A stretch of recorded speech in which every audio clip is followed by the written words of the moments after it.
All right, so for the nerve glides, again, the goal is to be able to get that nerve to move a little bit easier. So things that we don't want to happen while you're doing it is you don't want any increased numbness or tingling, because that means you're irritating the nerve. So when you're doing these, you want to play around with the range of motion that you're having to find that sweet spot where you have no issues, okay? So the first one is that median nerve. So again, this is your starting out position here with your head away from it, really cocking that wrist back, and then you're extending the arm as far as you can and bringing the neck over as far as you can. So if you have no increased numbness or tingling here, great. If for some reason you do have some increased symptoms, then just play with the angle. So starting position here, and then maybe this is all you can move, and that's okay. So this is the median nerve.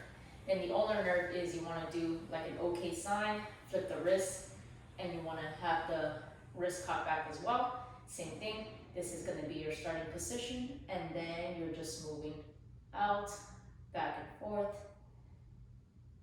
Okay? And then same thing, no numbness or tingling, so play around with the angle.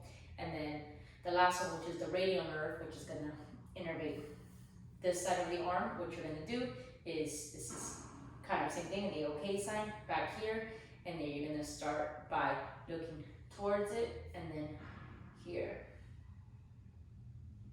I'll flip over so you can see better. So starting position, and then here. So it's kind of like you're looking at the hand and then looking away. So that was the median nerve, the ulnar nerve, and the radial nerve. So I would just do those, 10 times, twice a day, 3 times a day, maybe morning, afternoon, and night. And you can do these every single day, and I would do them on both sides and then see how that does. One, with your tingling symptoms you've been having, but two, if that affects the wrist at all.